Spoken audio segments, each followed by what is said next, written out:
అండి, నమస్తే. Welcome back to my channel సౌజీదాక్షు వ్లాగ్స్. ఈరోజు కొన్ని యూస్ఫుల్ ఇంట్రెస్టింగ్ టిప్స్తో మీ ముందుకైతే వచ్చానండి. వీడియో కంటిన్యూగా చూడండి, ఎక్కడ స్కిప్ అయితే చేయొద్దు. ఎందుకంటే చిన్న చిన్న టిప్సే కదా, ఇవన్నీ మనకు తెలుసులే అనుకుంటూ ఉంటారు చాలామంది. కానీ మనకు తెలియనివి కూడా చాలా ఉంటాయండి. ఎక్కువ మనీ ఖర్చు చేసి చాలామంది బయట నుంచి తీసుకొచ్చి మనీ వేస్ట్ చేస్తూ ఉంటారు. అంతకంటే ముందు మన ఇంట్లో ఉండే వాటితోనే చాలా చాలా పవర్ఫుల్ వాల్యుబుల్ టిప్స్ అయితే మనం చేసుకోవచ్చు అనమాట. అందుకోసమే మన ఛానల్లో మంచి యూస్ఫుల్ టిప్స్ అయితే ఉన్నాయి. ఒక్కసారి చెక్అవుట్ చేయండి. ఒక స్మాల్ రిక్వెస్ట్, మన ఛానల్ ఇంతవరకు ఎవరైనా సబ్స్క్రైబ్ చేసుకున్నట్లయితే సబ్స్క్రైబ్ చేసుకొని పక్కనే ఉన్న బెల్ ఐకాన్లో ఆల్ బటన్ యాక్టివేట్ చేసుకోండి. ఇక్కడైతే చూడండి, మన ఇంట్లో బట్టలు వాష్ చేసే సోపులు ఉంటాయి కదా, XXX రిన్, అవి లేకుంటే గిన్నెలు వాష్ చేసే సోపు.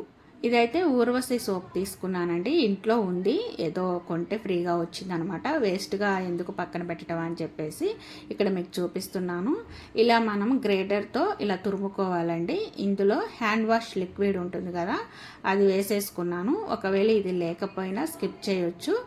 ప్రతి ఇంట్లో కూడా పేస్ట్ అయితే ఉంటుంది. మార్నింగ్ లేచిన దగ్గర నుంచి మనం పళ్ళు రుద్దుకుంటూ ఉంటాం కాబట్టి కోల్గేట్, పెప్సోడెంట్, డాబర్ రెడ్ ఇలాంటివి ఉంటాయి కదా. నేనైతే డాబర్ రెడ్ టూత్ పేస్ట్ వేసేసి ఇలా బాగా మిక్సింగ్ అయితే చేసేసుకొని ఒక మాస్క్ అయితే తీసుకున్నానండి. మాస్కులు కూడా ప్రతి ఇంట్లో ఉంటాయి కదా, సో పౌచ్ లాగా ఉంటుందని చెప్పేసి ఒక సైడ్ కట్ చేసుకొని పాకెట్ లాగా ఉంది కదా, లోపల ఈ లిక్విడ్ అంతా వేసేసుకొని ఇలా దగ్గరకు అనేసి ఒక రబ్బర్ బ్యాండ్ అయితే వేసేసుకున్నాను.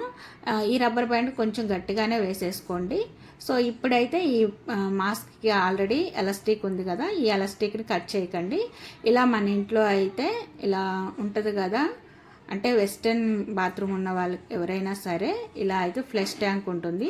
లోపల వాటర్ ఇలా మురిగ్గా ఉండటం, లేకుంటే బ్యాడ్ స్మెల్ రావటం ఉంటుంది. అలాగే బాత్రూంలోకి చిన్న పిల్లలు, పెద్దవాళ్ళు ఎవరు వెళ్ళినా కూడా ఒక బ్యాడ్ స్మెల్ వస్తూ ఉంటుంది. కాబట్టి మనం ఈ ఫ్లష్ ట్యాంక్లో ఒక సైడ్కి ఇలా తగిలించుకున్నట్లయితే చిన్నవాళ్ళైనా పెద్దవాళ్ళైనా బాత్రూంలోకి వెళ్ళినప్పుడు ఈ విధంగా ఫ్లష్ చేసినట్టయితే వాటర్ ఇలా నురగలాగా వస్తుంది. ఆ నురగతో పాటు మంచి స్మెల్ కూడా వస్తుందండి. ఎలాంటి బ్యాడ్ స్మెల్ అయితే ఉండదు. ఒక పాజిటివ్ వైబ్ అయితే ఉంటుంది. బాత్రూమ్ అంటేనే చాలామంది ఇబ్బంది పడిపోతూ ఉంటారు. ఎందుకంటే కొన్ని బాత్రూములు బ్యాడ్ స్మెల్ వస్తూ ఉంటాయి, అస్సలు బాగోవు.